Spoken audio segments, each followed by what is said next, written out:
Welcome to my place. This is SLiC Studios.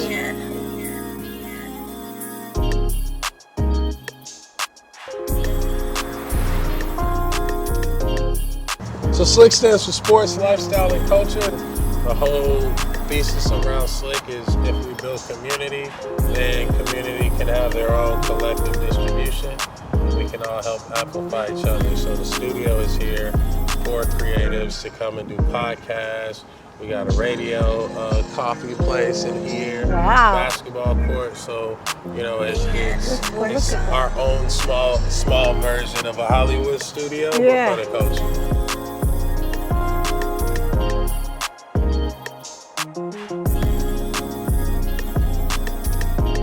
So this is our court. We be out here, come out here and play night games. It's kind of cool. It's a good shot. You know, you got the palm trees in the background. It's great for photos. And it's great for content. This is amazing. Thank you. You've created, I mean, God, dog.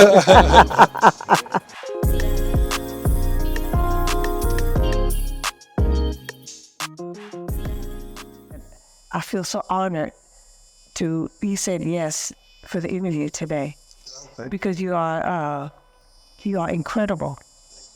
You are a great role model, investor, entrepreneur, philanthropist, TV, film producer. Why you a rapper? Wait a minute, a rapper? The two-time NBA All-Star, 13 seasons. I mean, God, dog. You are a businessman in many areas. Mm-hmm. Was your experience at Crossroads one of the most prestigious college prep schools anybody could ever attend? Mm-hmm. Wealthy place. Did that experience, being in that environment, help you mold or help with that process of you being such a powerhouse businessman almost in every area? Investor, entrepreneur, I mean, I've never met anybody that did so many things and successful at it.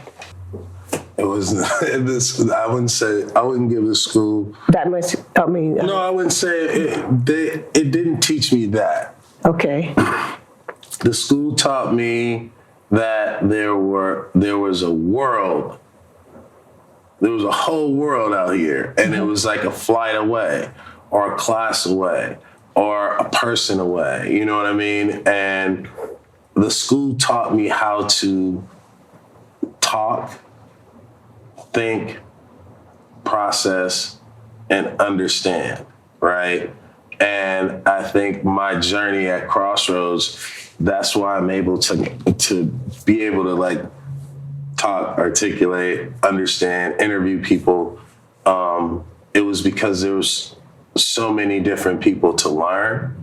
And, I give a lot of credit to my high school coach, Dale Roper.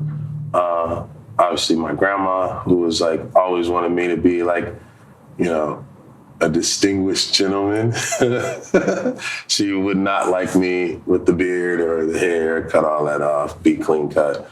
But I also had a teacher, Hyacinth Young, and I took a class called Voice, Speech, and Debate. And voice, speech, and what? Debate. And debate, okay. So I learned how to debate, learned how to get into speech, and then, I learned how to talk, interview. And I give that lady a lot of credit because in that class, it was a lot of my peers, and we debated. We gave our opinion. We were, we were prepared. Like people had like real points of views, and it opened my world up to see that just because this girl comes from a wealthy family, you know what I mean? She's more driven than all of us.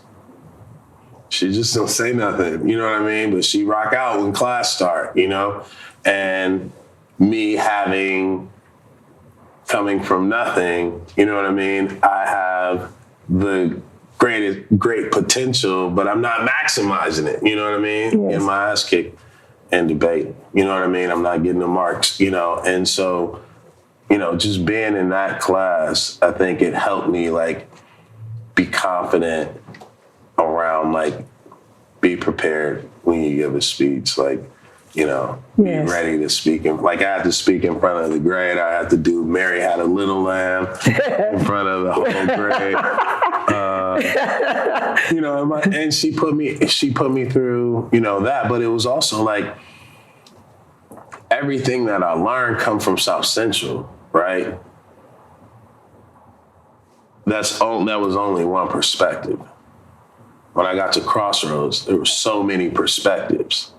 And so now it was like, well, oh, you can't say that. Oh, you can't say that. Oh, you can't, like, why? And I think why led to me being able to kind of like figure out how to like understand people. Yeah. And understand that I am not the only person that is disadvantaged in some capacity in my life. Right. You know what I mean? Right. And it just goes back to, once again, just kind of knowing like, well, I have a story to share, you know what I mean? Yeah. But it's almost like, I don't need to tell that story. I can just listen to my ears, you know what I mean? Yeah. And I became that and started figuring that out for myself. And I think that's what Crossroads was good for me, because when you think about as an athlete, the questioning or, back in the day in the media could always portray you the way they wanted to portray you, even from one bad incident. You know what I mean? And I think that Crossroads helped me be able to understand that, I am my own media, you know what I mean? Exactly. And I can dictate my own story. And so that curiosity, I think, just kind of led to me exploring different things and being like, I can do it myself. Right? Exactly. So the independence and like being able to like think freely, you know what I mean? And understand people without, I won't say without judgment, you know what I mean? But being able to let the judgment down. Yes. And be able to be wrong, you know what I mean? Yes. I think that's what it helped. It helped me understand that there are multiple different people and layers of people, and everybody has a breaking point. Everybody has a button you shouldn't push. Struggles, you know what I mean? Yeah. Everybody has struggles. Everyone has a history. And so a lot of what I'm doing now is like trying to build projects and IP and things like that to like say, okay, I did it. Now everyone else who has one, let's collectively, to what we were talking about before, is like, let's collectively share in building an ecosystem that empowers everybody. Exactly. It's amazing. But and how I see it all, what you just said, had to be in the receptive mode to get that at that age. Mm-hmm. So you have to give yourself that much credit too, as well. And so that brings in, I want to ask you about your grandma, your grandmother. Mm-hmm. I'd like for you to share a little, because I'm a grandma, of course. Yeah. And it's just intriguing because I watched the podcast, I don't know which one it was, that you spoke, and they had asked you, they were gonna, if there was a special dinner being offered, who are some of the famous people you'd want there? And you named Cicely Tyson, Maya Angelou. Mm-hmm. But the last one you said was your grandma. And I said, wow. And so I said, if I ever get a chance to interview him, I'm gonna ask him, what was it about her? She was probably the highest point for me of unconditional love. And so, like, when you think around, someone that knew I played basketball, but didn't watch basketball. She clearly didn't watch basketball. Yes. You know what I mean? Yes. When she showed up to the game, she showed up because she was proud that I had become something.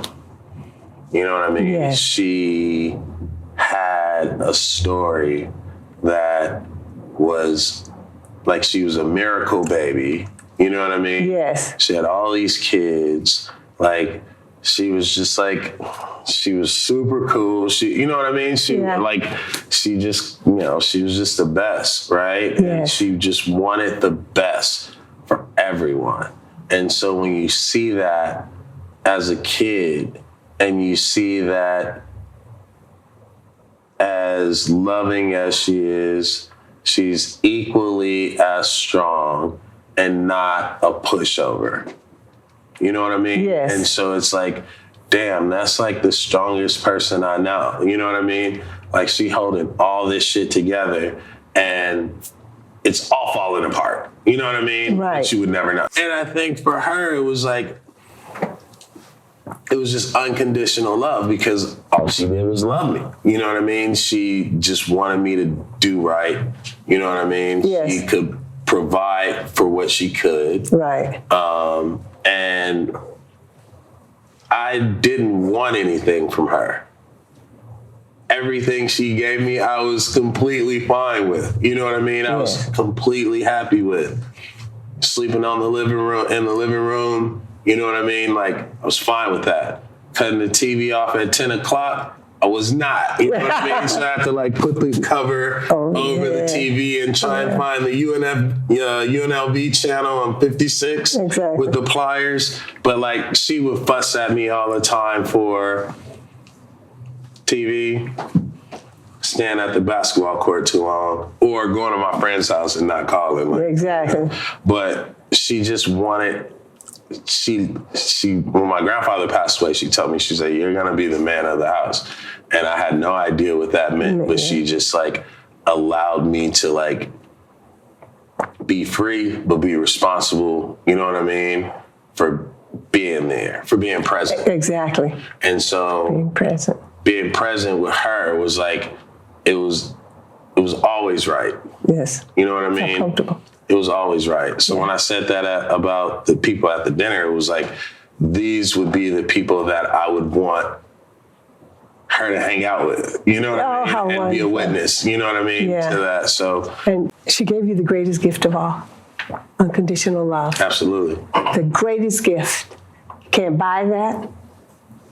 The greatest gift of all. No agenda. No agenda. No agenda. Just like it's you know. Yeah. And I understand like a parent's love. You know what I mean? Now that I have kids, to a grandparent's love. You know what I mean? Yeah. So, you know, grandparents don't have that agenda because they're like the child removed. You know what I mean? Exactly. And so we just spoil you. You just spoil. Just give you love. That's it. That's comfort, love, comfort and love. You can do it. It's always and exciting. Empower you. Yeah, and that is, you know, for me, it was just, that was all I needed. You know what I mean? And then also an accountability. Accountability. Like, don't go out here and do what everybody else you seen do. Exactly. You know what I mean? Go out here and like try to do something with yourself. So she was a big influence in your life. Huge. Thank you for sharing that. And Baron, I understand we have some people in common. Absolutely. Matt Barnes and Ray Young. Ray Young, those are my guys. Yes. Ray Young was my freshman at UCLA. Oh, okay. I wanted Ray Young to sign to UCLA and be on the team. We had played in the Boston Shootout.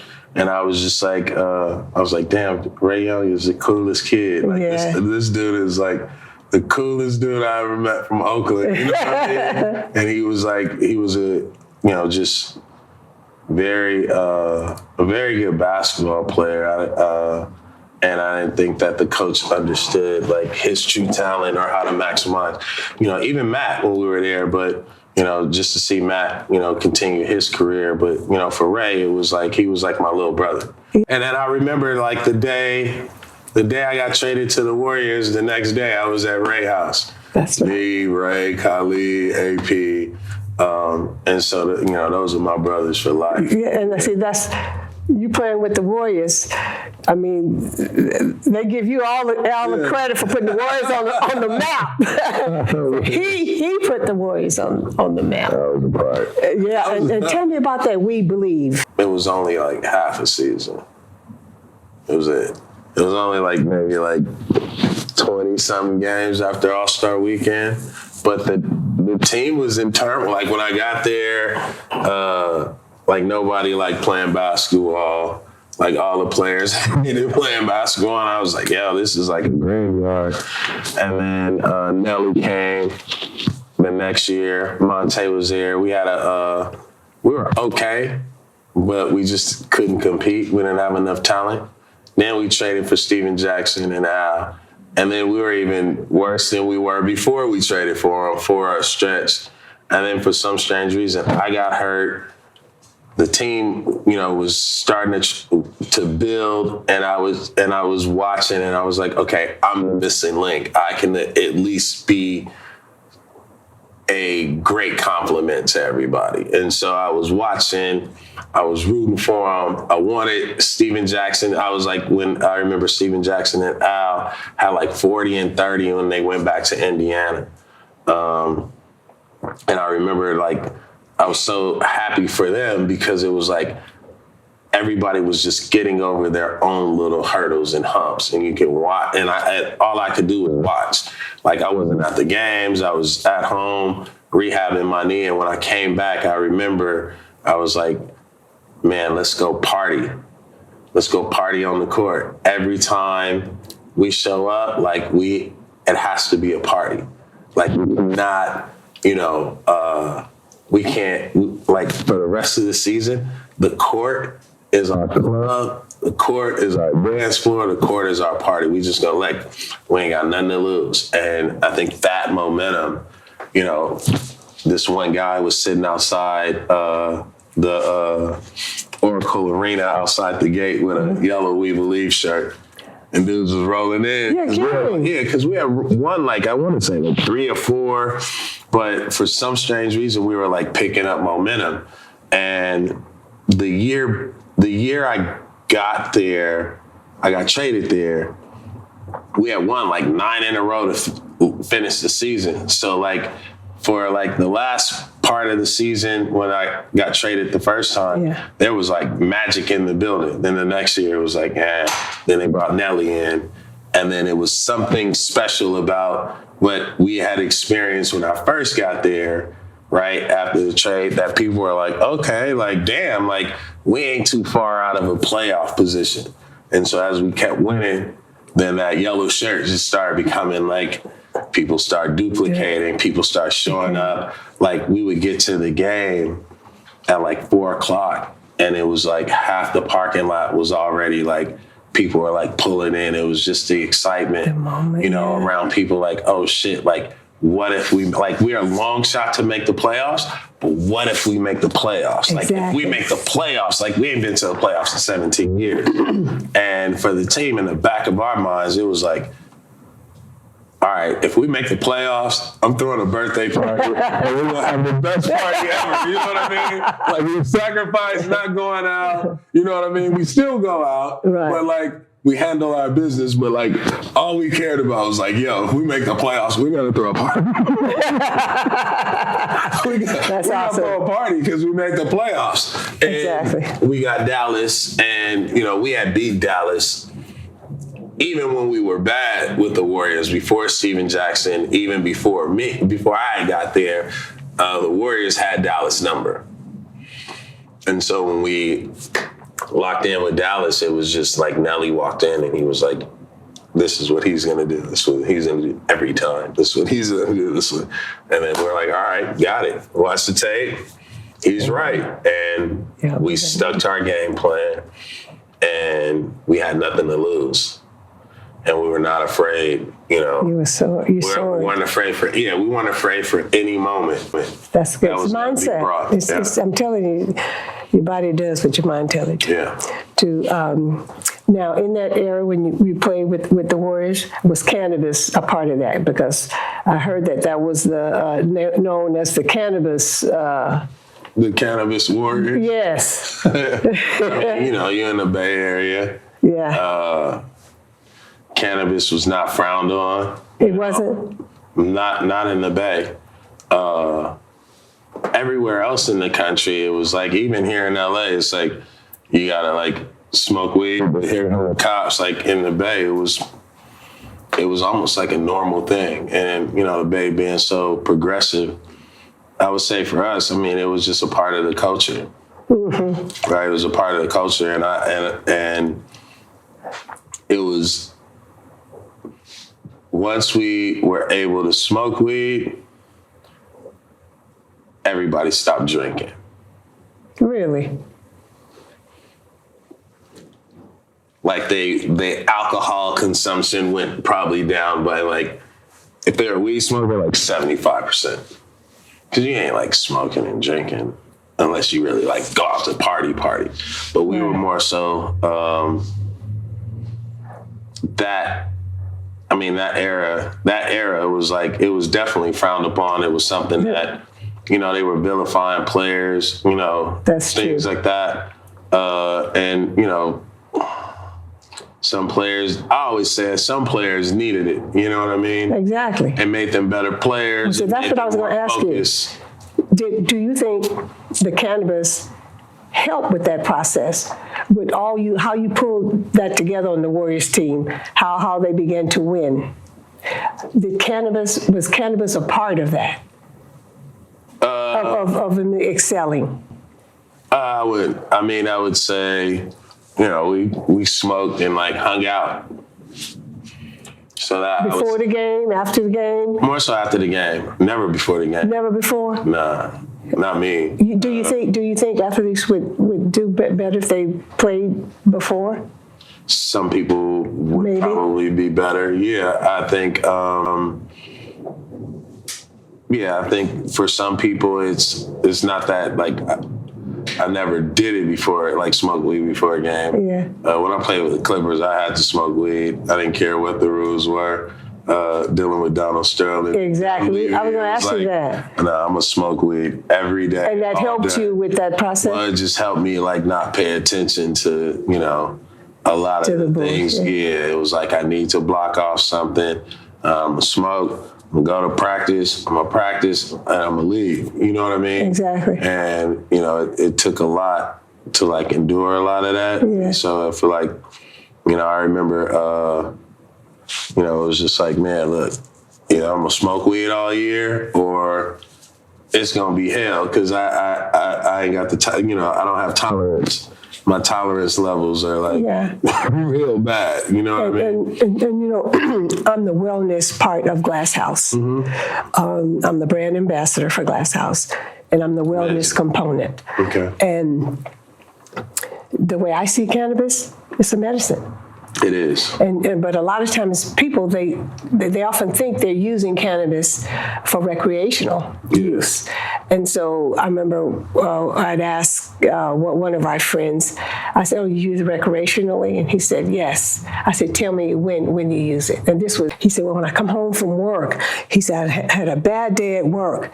And he said, I really didn't want to bring it in on my wife and my kids. So I go in the garage and take a couple hits. Mm-hmm. And then when I go back in the house, I wouldn't yell at my kids and I wouldn't yell at my wife. Yeah. So I said, well, baby, that's medicine. Yeah. You see, you didn't take a Valium or you didn't take a pill or you didn't go grab a glass of whiskey. I said, it's a medicine. Yeah. It's it heals the body. Yeah. I believe that. And that was the reason why I did smoke was I don't like take pills. And I'm not like somebody that can take pills, you know what I mean? Because I know like the damage it was doing to players and, the kidneys and things that was a big, that was a big era where pain pills were just like, destroying a lot of, superstar athletes, because you playing every night, you playing through pain, your back hurt, you still, IVs, all that. And it was like, man, just smoke some weed and then you feel better. You relax. You sleep more. You know what I mean? You get better sleep, and you're ready to rock and roll. And you're happier. A lot happier. Because if you're not in pain, and as an athlete, and toward the end of your career, you had a lot of injuries. Yeah. I think, did you use cannabis to help with that at all? Yeah, for sure. Yeah. I had to smoke cannabis so I wouldn't take the pills. Thank God. You know what I mean? Thank God because you had that awareness. I knew that, one, like when they give you, it was like at some point, I don't want to take these pills anymore because it's not making me feel right. Exactly. You know what I mean? Like this shit is not, my brain is not calibrating. You know what I mean? Like I can't.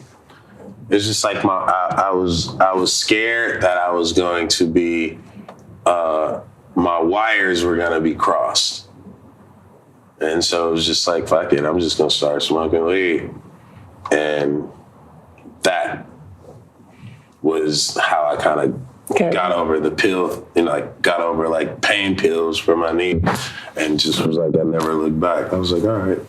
This works. Do you think, you know how athletes promote, say, alcohol, beer, spirits? You think there'll ever come a day where athletes will be able to represent cannabis the way they do? Yeah, I think they changed. Come on TV and just say, try Mama Sue tinctures. You think that'll ever come? I think the time is coming. And, to be quite honest, I don't think that it needs to be TV, right? Because you have so many digital. What about, in the technology world? Streaming channels. Yeah. Athletes do have cannabis brands. Right, and so now they can, I believe, endorse stuff in the NBA. I don't know if I'm right or wrong, but don't quote me. I haven't seen it. But there's some new laws that make it, rules that make it easier for guys to smoke, I believe. But I definitely think that's happening. Like that's a part of. I think that's a part of the rules. Right, but that is going to be happening soon. Yeah, and I think more often than not, right? Because more people rather smoke weed than get drunk. Because the conscious awareness is, especially with the younger generation. Yeah, you guys get it. That the pharmaceutical approach to healthcare is just not working. Yeah. Now, I'm not speaking to those people who really need it for that to live, because some people need those pharmaceutical drugs to stay alive. Absolutely. I'm not talking about those. I'm talking about using pharmaceutical drugs really to kind of manage your health, and like social anxiety, pain that you have, things like that. Instead of popping like the pills that deteriorate your liver, your kidneys, and all the side effects. Yeah. And so cannabis plays a big part in that. Yeah. I mean, a big part in helping to change that concept, and the whole consciousness of that movement is coming. Yeah. I think more seniors should figure out, or we should figure out ways outside of just smoking, you know what I mean? But the creams and things like that. Yeah, and you need to explore that. And some smoke, especially the men.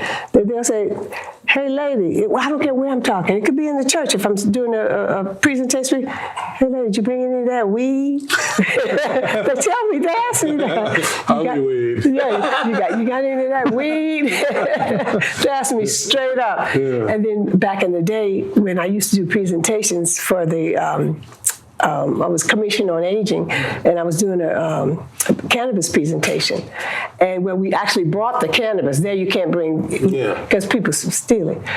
Sure enough, they would come by, I'd turn around, and and it was mostly gummies, they'd take it. Free product. I mean, it's been an experience, especially for me, especially for my age group.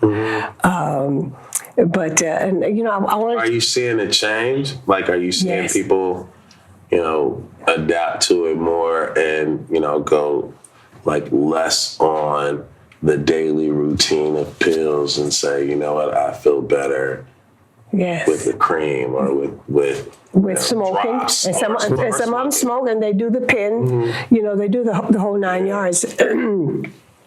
And it's changing now, and I've been a big part of that. Amazing. Yeah, because, and I've got an award from Amsterdam for being an advocate for seniors, and because this is how you have to send the right messenger. Mm-hmm. I'm the right messenger. Absolutely. I'm the right messenger because I genuinely care. Yeah. I care about other seniors my age living well as they age and not just waiting to die. Yeah. You see? Absolutely. But they got to be out of pain. Yeah. And one of the reasons why my life is so good is because I'm happy with Sue. Yes. Sue is pain-free. Mm-hmm. They deemed me permanently disabled. Mm-hmm. I was on every kind of pill, all kind of walking canes, back brace, but I got off of them over time. Absolutely. It took a lot of time. That hill, you know where Ray lived, where our home, we built that family home. Oh, wow. I used to walk that hill and jog that hill, and I got myself healthy again and started meditating and praying and to this day, Byron, I can tell you, I'm happy with Sue. I'm happy with the person I've become and still becoming, and that's key. You don't retire.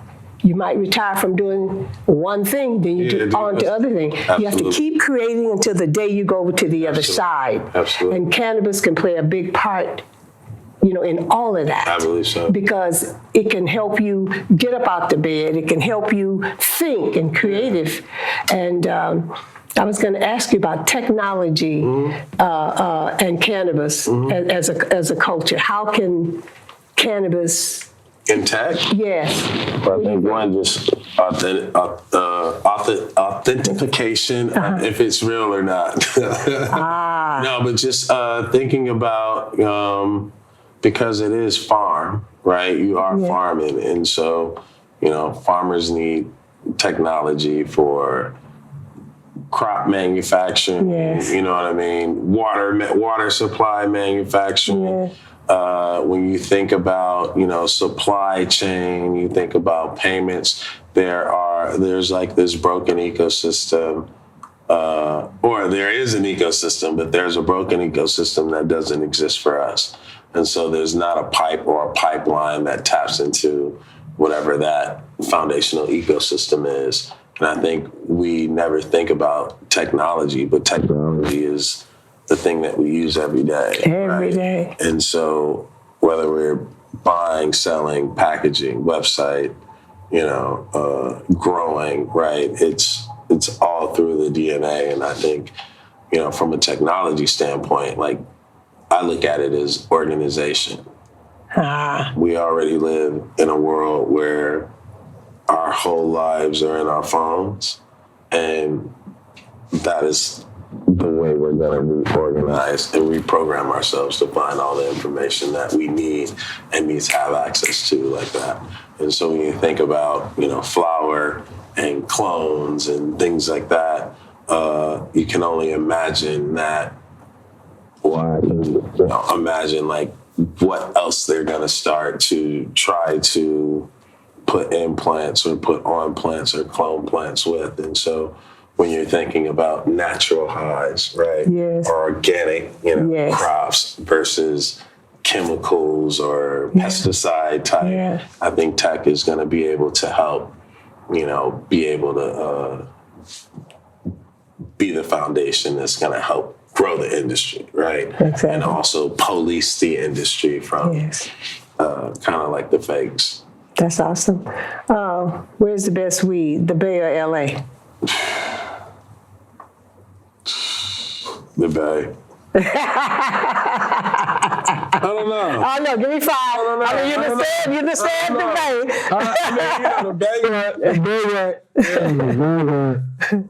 I mean, and the history now. But my analogy is perp in the Bay is street weed. Like that is the lowest grade of weed you can get anywhere in the Bay. It's like, oh, we got perp. That's like anywhere else. That's like the highest, You know what I mean? know, One of you're the right. highest strains of weed. Like you can, if you have any other city in America is probably selling at a premium. In Oakland, like you coming out the liquor store, like, dude, I got perp. You go to McDonald's, I got perp. You go into the restaurant, some homeless dude got perp. Like it's just a baseline street weed. So the quality, you know what I mean? Like it's hard to find bad weed in the Bay Area. Yeah. You can find it here because it's just a bunch of you know. Yeah, but they fake growers. But we got good weed though. We got better Kush here. Like OG Kush, I think is better here. So some strands are better. But I think we get it from the Bay anyway. I'm no weed specialist, farmer, so. Yeah. Do you have any questions of me? Oh, I have a good one. Okay. You have a lamp. Mm-hmm. There's a genie inside. Mm-hmm. You have 3 wishes. Mm-hmm. The 3 wishes that you need to help you get to where you need to get to and where you see your vision for cannabis. What are the 3 things you're going to ask for? Number 1 would be a platform where I can reach the most seniors and talk to them about living better as they age, to improve their quality of life, because so many of them are just waiting to die. And I know I came onto this earth to be that messenger for them. I don't have to know them, but I love and care about them. And I want them happy. Mm-hmm. And for cannabis, for us to keep... That's one. That's one. Number 2 wish. The number 2 is wishes. So we can make many more cannabis products to help especially that demographic. Okay. Let's go. That demographic. Yeah. And then the 3rd wish is that everybody could be as happy as I am. That's amazing. I wish I was as happy as... I think I'm happy all the time, but I wish I was as happy. I'm going to try to be as happy as you. I just want when people see me... So you want I'll inspire them. Yeah, I'll inspire them to live better as they age, and to just be the best version of who they came on this earth to be. Mm-hmm. And they're never done. Mm-hmm. You keep reinventing yourself. Absolutely. I think, one, you are an incredible inspiration. To me, this conversation has been nothing but, an uplifting frequency since we started talking. I'm learning to be present. Yes. and the routine into that. Yeah, it's very important to be very present in the moment. Yeah, and you're a legend. And your frequency in this show and everybody watching this, like, they're gonna see that happiness. They're gonna understand the fight and the cause. And you have our generation. I mean, you have me and you have our generation, right? I think, you embracing this energy and platform is the best way to send that frequency out. Yes, and you're gonna be able to, that genie's gonna grant those wishes for you. Thank you so much. Thank you. I mean, it's just been an incredible journey. Through it all, it's just how I see life. You're a pioneer. Nothing bad really happens. You look for the good and keep on going. And you keep going. You just keep on going. You have to. And you don't stop. You don't stop creating. That's why I admire you so much. You go from one thing. Keeps you sane. Keeps you happy. Yep. keeps your brain smart, keeps you agile. You know, keeps you, okay, what else? What's next? What else I'm can I gonna do this. You know, I'm going here. That is. Yeah, it's been a pleasure. Give me a hug.